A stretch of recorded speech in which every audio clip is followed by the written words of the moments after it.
to Women Making Moves, where we celebrate the moves that women are making.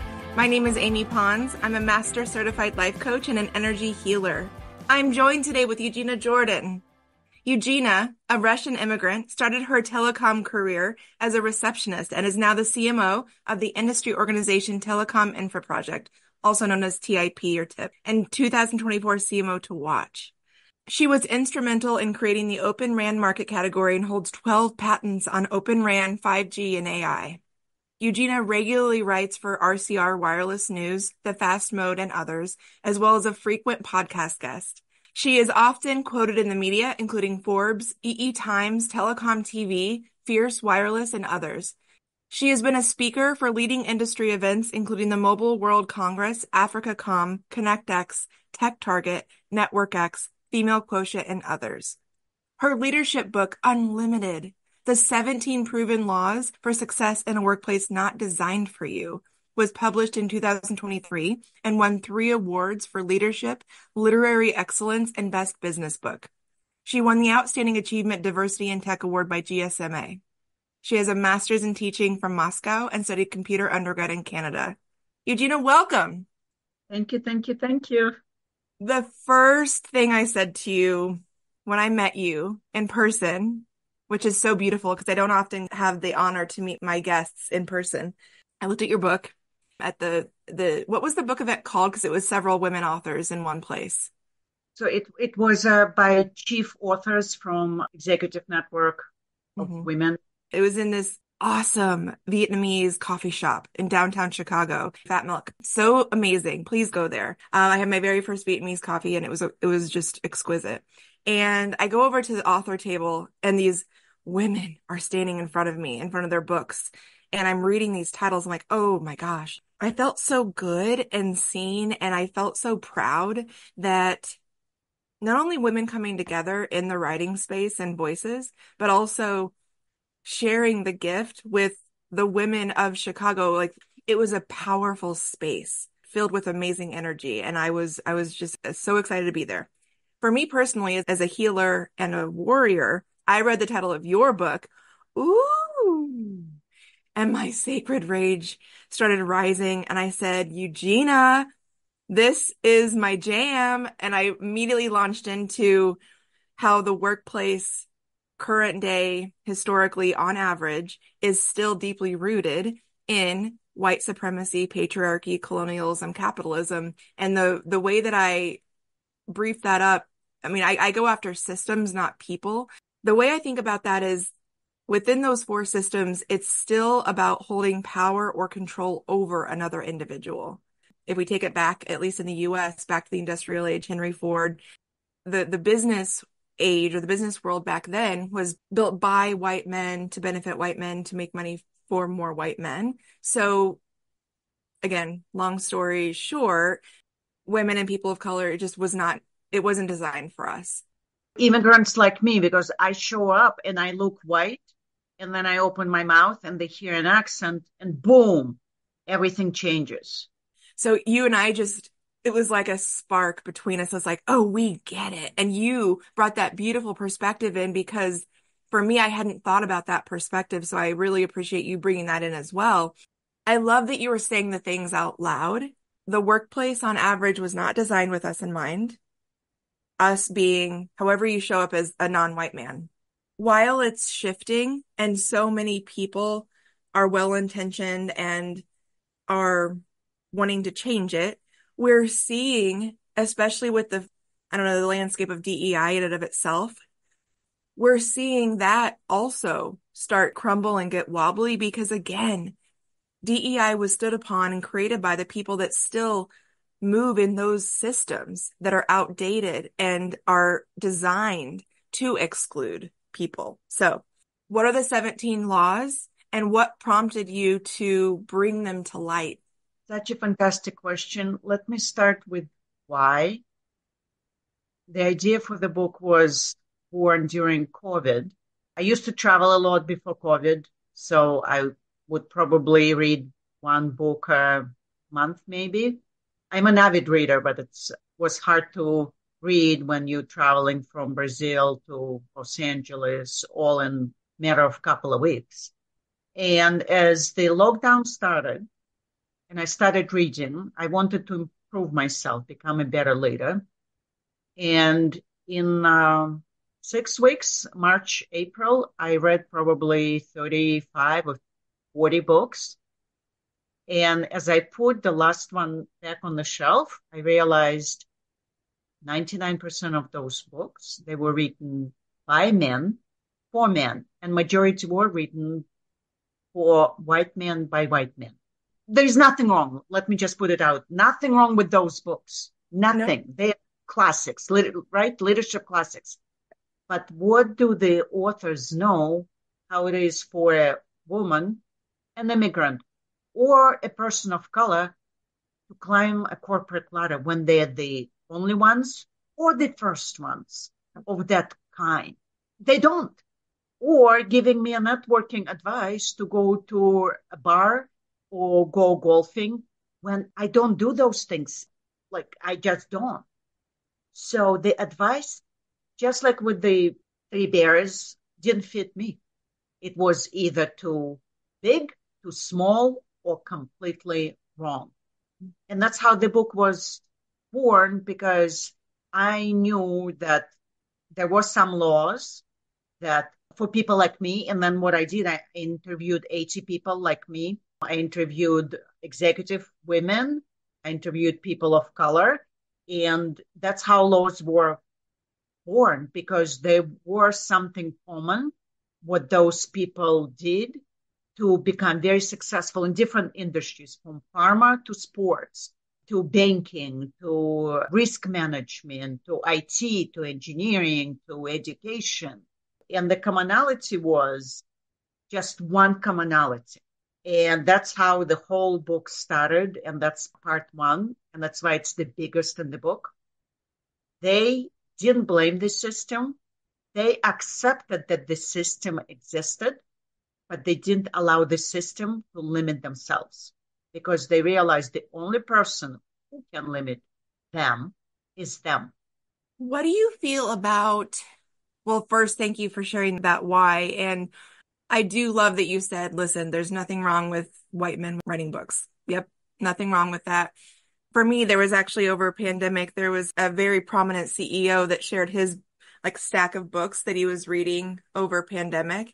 And I was like, oh my, okay. And he was like, what should I add? And I put in the comments, I said, perhaps a woman author, because not one in this huge stack of books. And I just got like inundated with a lot of hate around like, why do I hate men? And it's like, oh my gosh, it's not about that. More than one thing can be true at once, meaning great that you're reading all these books written by white men. Awesome. Awesome. And consider that your own growth mindset could benefit from reading something from someone who doesn't look like you. And so it's never about attacking, because I think that narrative can get formulated really quickly when we're talking about why it's so important to have that diversity of thought.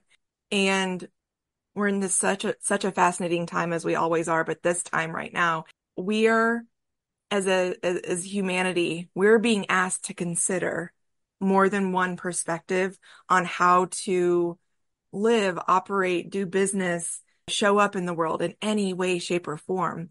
And I go back to some of the amazing, you said the only one in the room or the only one. A lot of us have been the only one along our careers. I do agree with you to some extent that it is the individual's will and passion and drive. And also sometimes when there's the only one put in a leadership role, the people around that person that are upholding those old systems perpetuate them to the point where they silence the leader. They never want them to thrive.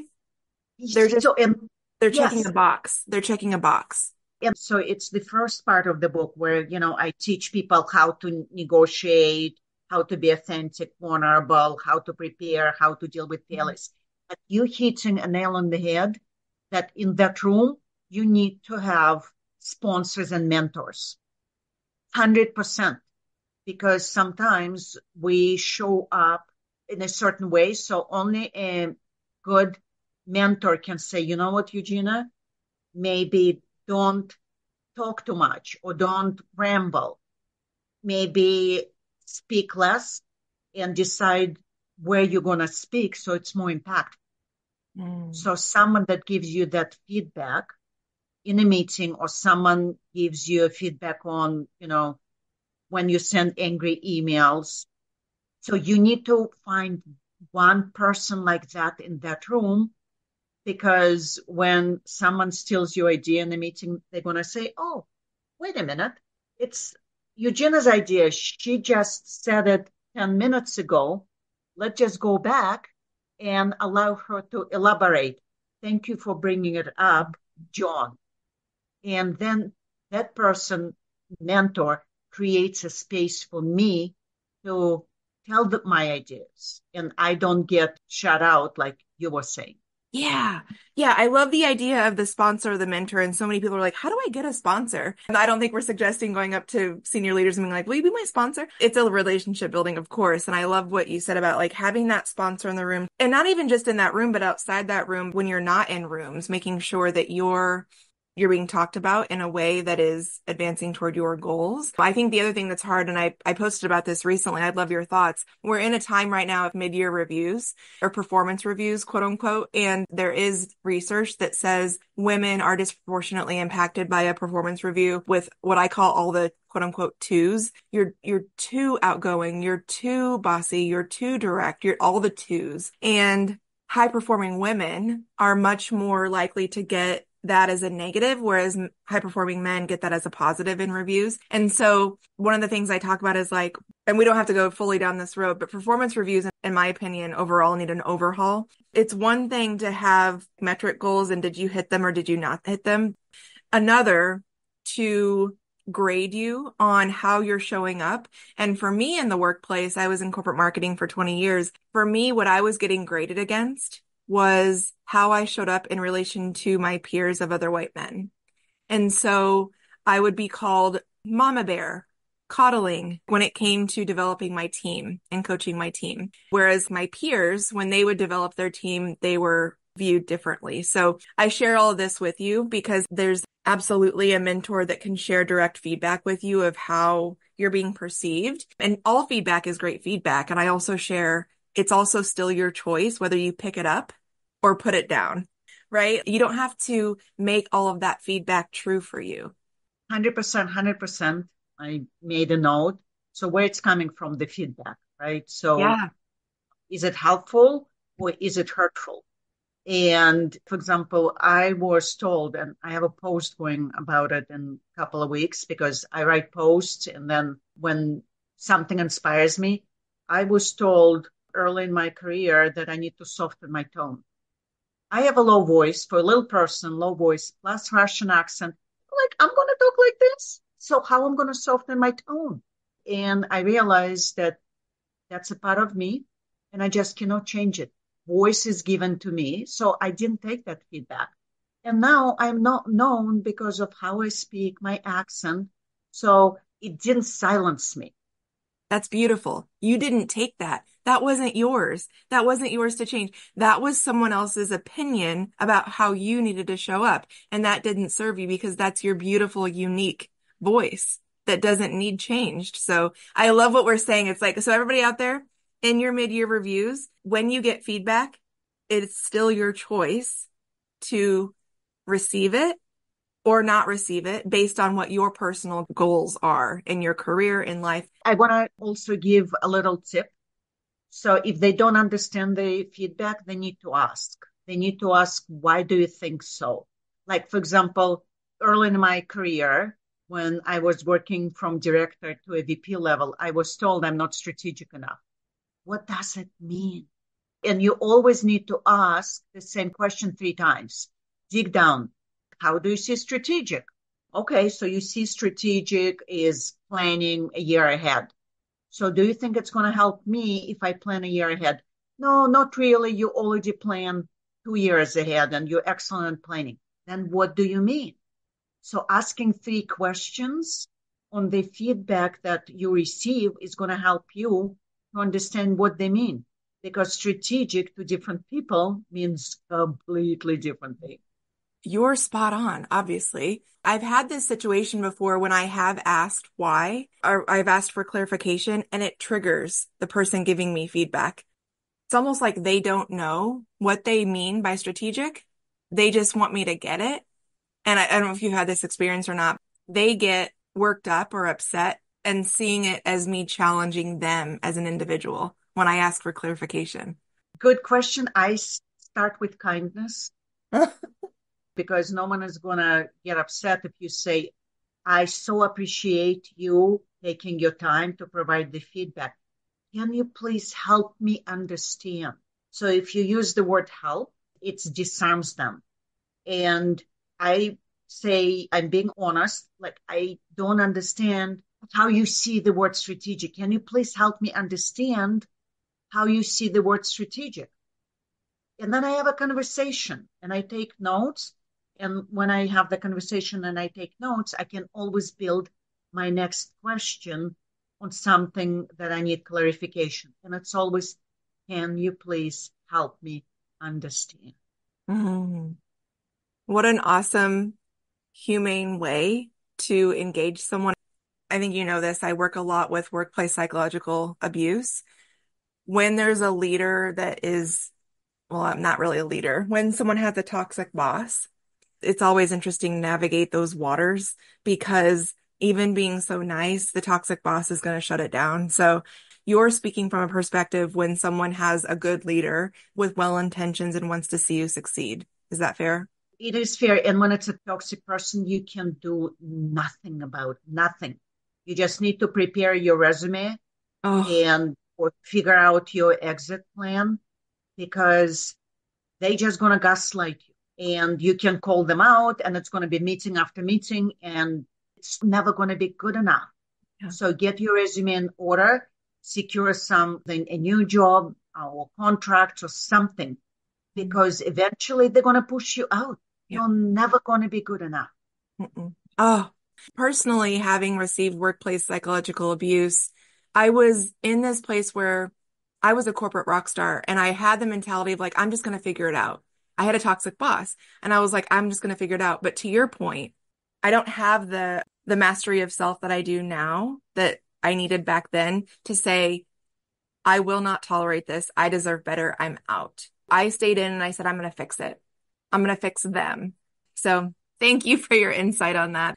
Get your resume together, make an exit plan, what's best for you, because guess what? What if the next job, even if it's a layover to the next really great job, it's shifting your energy out of that toxicity into a place that you might be able to thrive and feel better. So, Yes, because PTSD is a real thing. And the longer you stay, your self confidence diminishes, yeah. your belief in your capabilities, your accomplishments. So you slowly starting to, like a snowman, you slowly starting to melt. So Yeah. take yourself as a snowman and put yourself in a fridge. Don't melt. Don't melt. So, Eugenia, you're making amazing moves in this world. And in a world where AI is the emerging everything, and I don't know a lot of the acronyms that you put in your bio. I don't know what those are. But please share with women like you that are on the forefront and making these massive moves in the tech industry. Why do we still have full male panels? Do you feel included in the industry?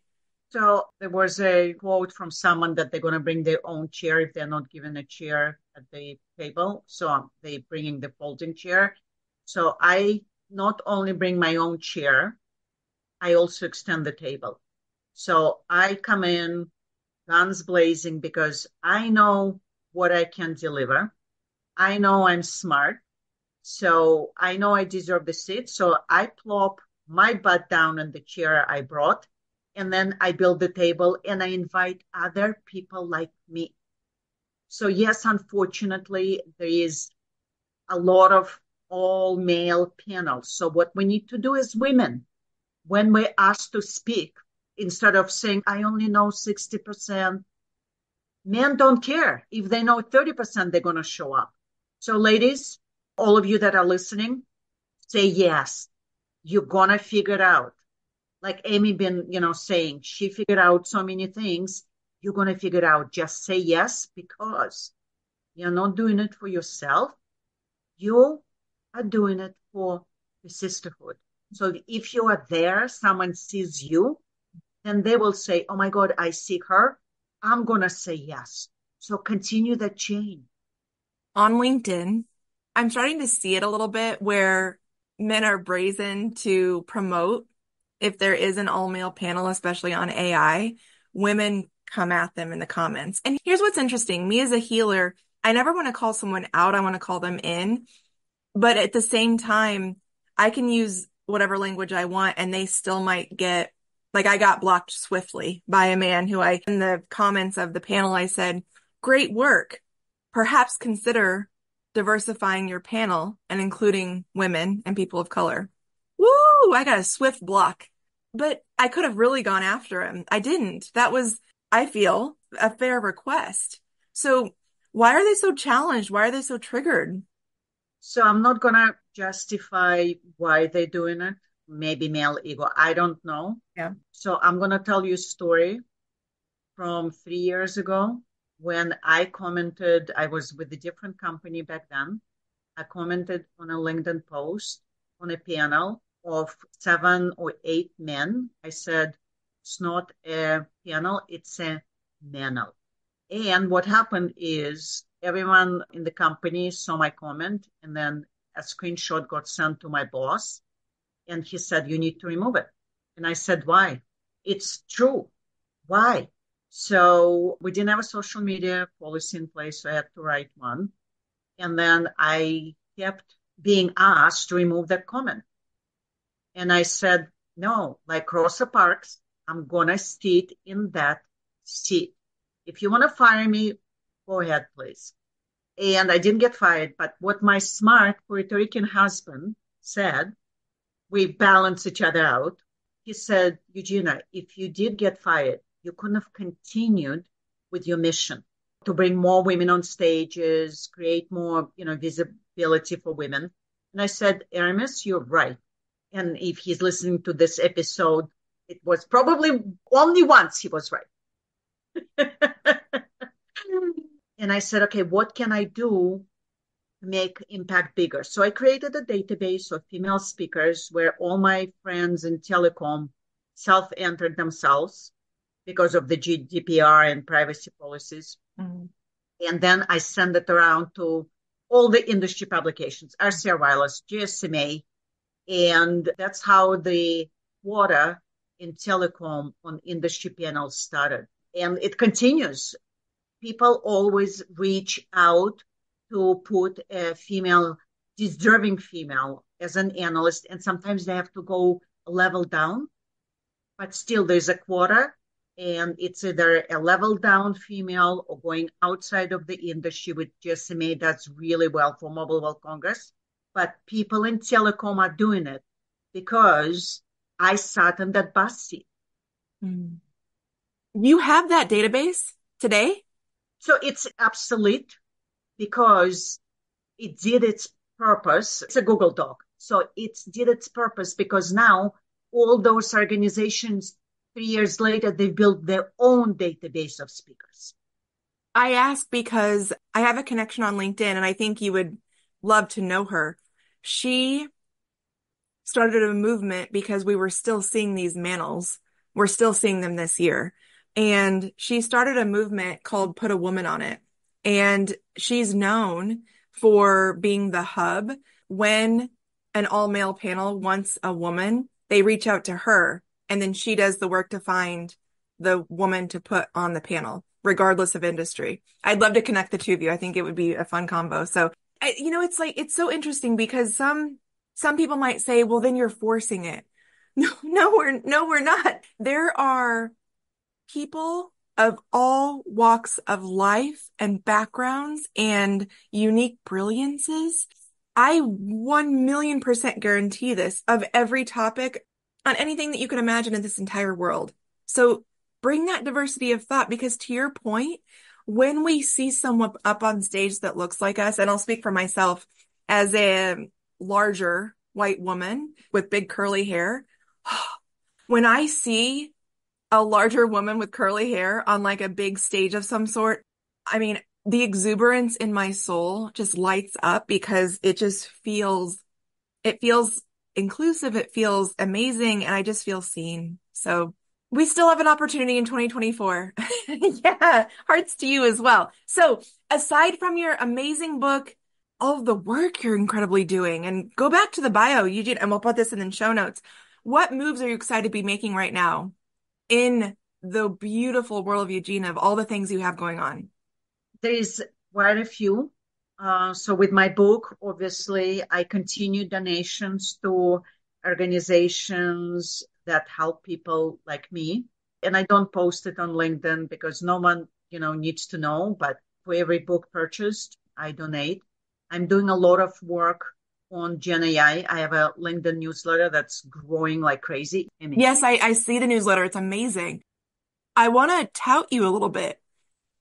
Every book sale you donate to organizations like who? so Dress for Success, single mothers, leadership programs for women. So when someone starts a mentorship program and they reach out to me to present, I donate the books as well.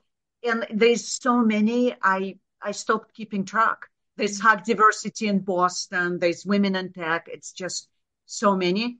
And it doesn't need to be visible on LinkedIn. I'm changing it one book at a time. Hmm. And I get DMs, and that just lights up my soul when they say your book taught me how to speak up for myself, or I learned how to speak in meetings, or I learned this, or I'm more confident, or I have a brag list now. I'm like, yes, yes, yes, yes.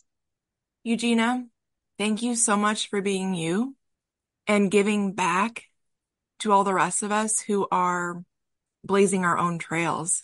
Because of women like you, we're able to. So thank you for being you. What other moves can we celebrate you? Is there something big coming up? Is there something that we can support you? Just all the work I'm doing on Gen AI, and I'm being invited to speak on Gen AI, Tech Target, Mobile World Congress, and we need more voices to talk about Gen AI and connect all the dots from regulations to integration to team leadership to workforce integration. So that's where, besides, my work with TIP, that's what my time is in Gen AI space. Every time I see any AI post, I'm going to tag you and be like, Eugenia, thoughts? Yes. Awesome. I'm going to go to a post now that you made on LinkedIn recently that really landed with me. First of all, your spirit in this reminds me a lot of myself. I'll read a little bit of it, and it starts with, I wanted a promotion. I'm going to read down a little bit. So, asking week over week, do you have an answer yet? Do you have an answer yet? Do you have an answer yet? And I was in such a similar situation when I knew that I was not only ready for the next level, I was already operating at the next level, which many of us often are. And so it's just catching up the title and money with the work that we're actually doing. And it's not just title and money, but it's like being compensated for the work that you are doing. So you write, long story short, my persistence eventually paid off. I found the team and people who saw my worth, my ambition, and my hunger for more. They recognized that I wasn't just doing it for myself. No, I was fighting for every single woman who would follow in my footsteps, refusing to settle for anything less than they deserved. That pivotal moment, that no, sparked a fire within me. It ignited a movement of empowerment where women dared to dream big, ask for what they deserved, and embrace their power to make a difference. So, my friend, let me tell you, the time is now. Ask for the seat at the table, demand the next title. Do it not just for yourself, but for every fierce woman who will look up to you as a role model. Show them what's possible. Inspire them to chase their wildest dreams and believe that they can be absolutely anything. Do not be afraid of a no, because one day it will be a yes. At that place or the other, it will be a yes. You've got the fire within you. So go ahead, my fearless friend, ask for what you deserve. And when you do, know that you're lighting a path for a new generation of badass women to follow. So next time you ask yourself if you should ask, do it. Don't be afraid of anything. Oh, Eugenia. So I felt seen in this oftentimes I talk about from an energetic perspective, I feel from the collective and where we are as humanity right now, women especially are on the forefront of ushering back in the divine feminine that's been exiled for thousands of years. And the divine feminine is trust, flow, and creation, whereas divine masculine is order, structure, action. And we've been only in the masculine for so many years that it's become toxic. And so I love this whole vibe.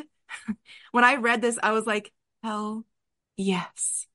It is all about, and I'm going to speak to women here like you did, trusting yourself with an unwavering passion and fire and knowing that you can. Your voice is the first and only that matters, especially when your heart and your intentions are for your highest good. That's it. It's you. Tell me about this post. You have a call to action about tell you stories where women got courage. So if there's anything that touches that you remember from this post of being shared with you, I'd love to hear about it. So this post was a combination of two situations where I was director of marketing and I was promised a VP of marketing title, and I worked and I worked and I worked. And then I met all the milestones, and it was about the money. We were a startup. And finally I said, just give me more stocks and give me my title because it's been too long. I was given the title, but I kept asking, asking, asking. Second time, I was asking for an addition to my job. So I was a VP of marketing, executive VP of marketing, and I wanted to take a product responsibility as well. And I've done all that work already because there was a gap. So I filled that gap. And for 6 weeks, they're saying, yeah, you considered. Yeah, it would be a great opportunity. And then they said, no, they said they need to bring fresh blood. And it was a dude that did nothing. But that's for another, discussion. So what I told myself, though it's a no for this position, I'm not going to take a no because I want to grow. So I'll channel my energy elsewhere. And that's when I joined a community of executive women. I started learning more from them. I started building more of my confidence. So I just channeled the energy another way because they said no, and the no was not for me. I still wanted to grow. So I went and I found another way. You said yes. They said no, you said yes. Yeah, It's okay, exactly. let's do this. Oh, that's incredible. And I feel so kindred with you because I also share, I climbed the ranks in marketing myself and then made the leap from marketing to product management as well. And it's just amazing how much we already, I don't know, I'll speak for myself, but I hear resonance with what you're saying. Like, we're already doing the work. Like, what is the problem? Thank you for sharing that. Make it a hell yes for yourself. If it's a hell yes for you inside, then the opportunity that is an energetic match for you will come. So, 100%. What's meant for you is not going to pass you by. You just need to put some work. sister. So, as we start to wind down, what would you say to the woman who has read your book, has developed a hell yes energy inside of herself, has found that sponsor or mentor to have her back in the room, and that she still might not be getting where she wants to be? What would you say to her? But it's such a great question. So I would answer it two ways. Do the work and do tiny little steps every day. Don't give up. Because at the end of the year, you made 365 days. Don't sit idle. Realize it's not a sprint, it's a marathon. Visualize where you want to be and remove all the distractions. If you see yourself 5 years from now to be a CEO of a company, you doing something that is not going to get you there today, you shouldn't be doing that. So visualize who you want to be, make strategic steps every single day. And in 5 years, 365 times 5 is going to be a crap load of steps. And if you do the work and you're patient and consistent, you'll be that CEO. I have one more what would you say question. Sure. And this is not in a low vibe energy. I genuinely am curious. What would you say to the men who it doesn't occur to them to include a woman in the conversation and it's kind of blissful ignorance? What would you say? So I would call them out. If it's in a meeting, I would call them out. And people that don't realize they gonna acknowledge and they're gonna do better. People that gonna start attacking me, they're lost cause.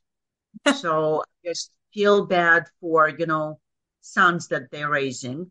And I wouldn't waste my energy on them. I would build the army of people that want to bring women to the table. So pick your battle. You're so right. We always, just like we talked about with feedback, you always have the choice to opt into or out of someone's energy, especially to your point.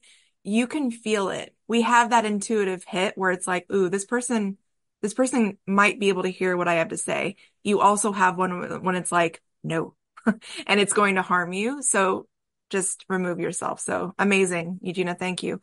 Where can we find you?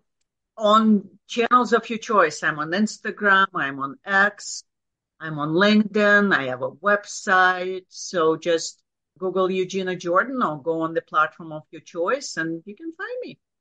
And get untamed. Untamed, actually, you know what? You're absolutely right because that book influenced my title. So you see, we have a connection because I read that book and she said in it, right? Like she wrote it like she was untamed. And when I come up with the title for my book, I said, I'm going to write it like I am unlimited. So yes, Wow. It was like a slip to me, but like it was amazing. So, well, go buy Untamed and Unlimited because Unlimited was inspired. The title was inspired after Eugenia read Untamed. Amazing. So that came in for a reason always. Closing remarks as we start to wrap up. life is short and you can either feel sorry or you can go and make the change and be who you want to be. Haters gonna hate, and you do you, and you never know when it's time for you to go. So don't waste it. Thank you, Eugenia. Welcome. Thank you for having me, Amy.